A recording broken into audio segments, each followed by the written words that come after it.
Harley Davidson is using that as an excuse, and I don't like that. And I think the people that ride Harleys are not happy with Harley Davidson, and I wouldn't be either. Harley Davidson just went bankrupt after Donald Trump accused them of betraying patriotic customers for profit. The iconic American brand tried to go global and woke, and it backfired hard. Now the damage is done, and Harley's stuck between preserving its traditional identity and chasing innovation it clearly doesn't understand. Trump went off saying Harley's just using excuses to justify sending jobs and production overseas. Not even a sugar-coated insult, just straight up calling them out for betraying the same leather-clad biker base that worship those bikes like gospel. And the worst part? He's not entirely wrong. He literally said that Harley's surrender to foreign markets would be the beginning of the end. And I mean, if you're Harley and you hear that from a guy who ran a whole campaign on Made in America, yeah, you're probably sweating bullets. And not just because of the exhaust fumes. He painted them like traitors to their own people. Like the brand decided, you know what? Let's ditch the people who kept us alive for over a century. And yeah, over a century. Harley's been around since 1903. That's older than sliced bread. And yet somehow, in 2025, they managed to turn that legacy into a drama of bad decisions and global detachment. Because here's the deal. People don't just buy Harley bikes. They buy a lifestyle. A full-blown ride into the sunset with a bald eagle on your shoulder kind of thing. But suddenly that lifestyle got slapped with a Made in Thailand sticker. And guess what? People weren't thrilled. Well, tonight the president going even further, saying Harley-Davidson motorcycles should never be built in another country. And he's now threatening them with new taxes. And speaking of Thailand, that's where it all spiraled. So after Trump kicks off his whole America First trade war with steel and aluminum tariffs, Harley's response wasn't to double down on U.S. jobs. Oh no. They opened a shiny new plant in Thailand in 2018, trying to dodge the blowback from EU retaliation. They tried to spin it as cost-saving and strategic. But let's be honest, that translation reads, "We're trying to save money and not piss off our European customers." But you think Harley just quietly packed up a few bolts and sneaked overseas? Nope. They closed their plant in Kansas City, scaled up production in York, Pennsylvania just for show, and then went full throttle expanding in Brazil and India too.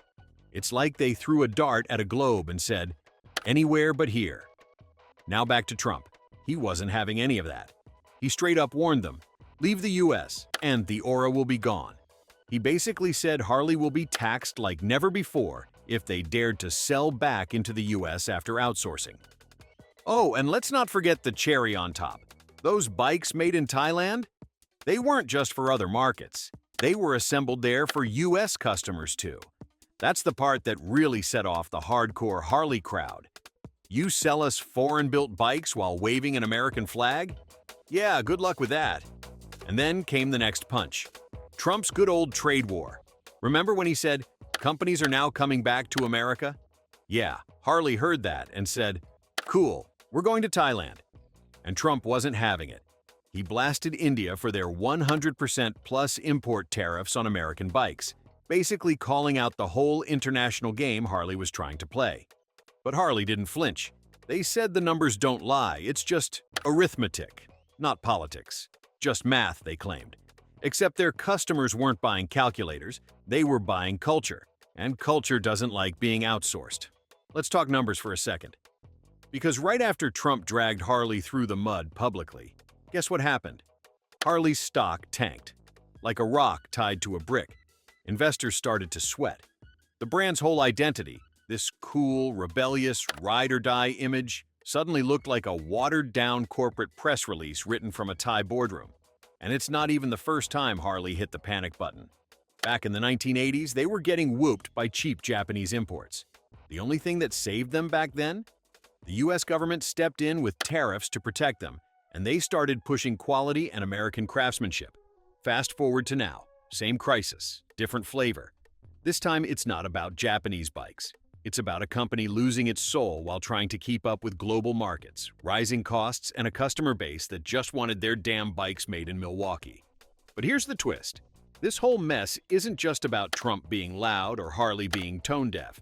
It's about a massive, loyal customer base that feels like they got played. They bought into the Harley myth, The roar, the pride, the Americana. And in return, Harley gave them electric bikes, international plants, and a bunch of excuses wrapped in a press release. Trump didn't invent the backlash, he just lit the match. And when he tweeted, Harley won't be able to sell back into the US without paying a big tax, you could almost hear the collective scream from Harley's PR team. Because once that message got out, it wasn't just a political issue anymore. It became a cultural war, a battle of identity. And that's something Harley clearly didn't calculate in their so-called arithmetic. So now Harley's not just a motorcycle brand anymore. Apparently, it's a political football. And Trump? Oh, he drop-kicked it straight into the middle of the culture war. He called their global shift part of the wider woke corporate disaster sweeping America. And let's be honest, once he used the word woke, it was game over for Harley with half of their own customer base.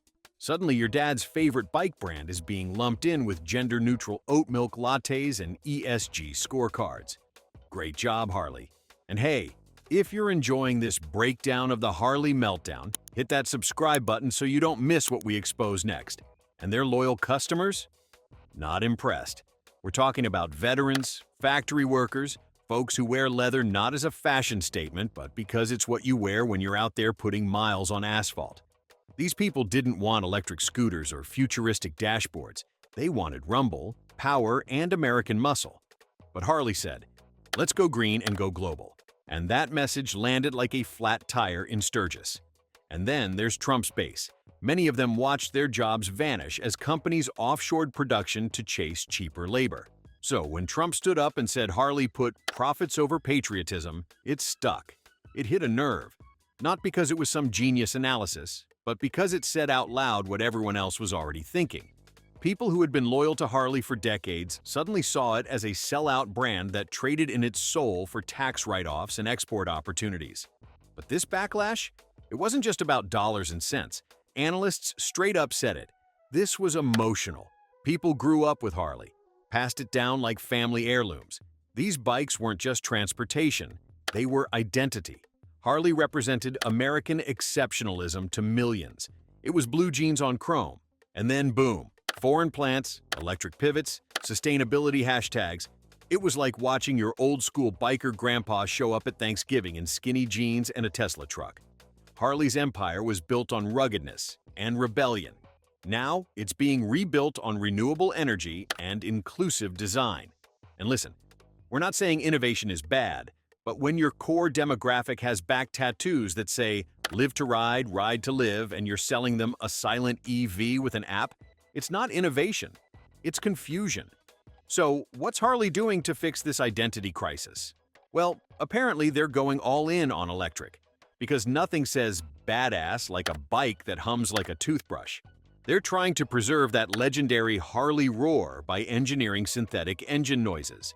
Yes, fake sounds, because nothing screams rebellion like pre-programmed audio. You rev the throttle and your speakers growl. Revolutionary.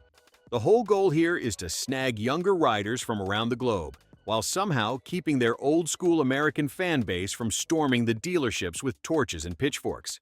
The problem? Young people don't want to drop tens of thousands on a motorcycle when they can't even afford rent. And the older crowd? They're not exactly lining up to download Bluetooth updates for their handlebars. Harley's skating on the world's thinnest cultural ice. But wait, it gets better. They're now talking about partnering with tech firms to develop smart features and AI-based safety tools. Because when you think Harley Davidson, you obviously think cutting-edge artificial intelligence. Next thing you know, your bike's gonna ask you how you're feeling mid-ride. Would you like to shift into comfort mode, Steve? No thanks, I just want to ride. And dealerships? They're getting a makeover too. Harley wants to evolve from just selling bikes to selling lifestyle experiences. Translation: you're not just buying a Harley, you're buying leather jackets, concerts, custom lattes, maybe even a yoga class. It's like Harley wants to be the Apple Store of motorcycles. Instead of grease and gears, now it's mood lighting and merch bundles. But perhaps the funniest part of this revival plan is Harley's sudden urge to listen more to their legacy riders. Oh, now you want to listen? After building factories in every hemisphere but this one? After watching your stock nosedive and your brand loyalty get flushed down the drain? Sure, Let's set up a suggestion box and act surprised when someone writes, "Bring the damn bikes back to Milwaukee."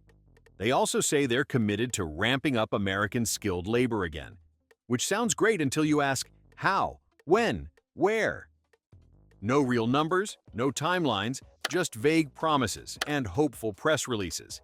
It's like saying you'll get back in shape while ordering dessert. Cool story, but we're gonna need more than just trust us. Now here's the reality check. Harley's walking a tightrope right now. One side is tradition, the other is innovation. And below them? A pit full of confused investors and angry bikers. They're trying to blend the future with the past. But so far, it feels more like a branding identity crisis than a business plan. Analysts have said flat out, Harley's emotional connection with American riders is its biggest asset. And right now, it's slipping. Every time they send another production line overseas or drop another silent EV promo, they chip away at the myth they spent over a century building. Trump, love him or hate him, boiled the whole situation down to one sentence. And it worked. Because behind all the corporate excuses and electrified spin cycles, there's a real cultural fracture happening. Unlike the 1980s when they were just trying to beat Japanese imports, now Harley's enemy is something way bigger: global economics, tech disruption, and a fractured identity. They might not go bankrupt tomorrow, but if they keep alienating the people who made them legends in the first place, they won't need to. The brand won't collapse, it'll just fade into irrelevance. And for a name like Harley Davidson, that's a death sentence you can't fix with synthetic engine noises. Harley's fall from glory is just getting started. So, be ready and hit subscribe for the next twist in this wild ride.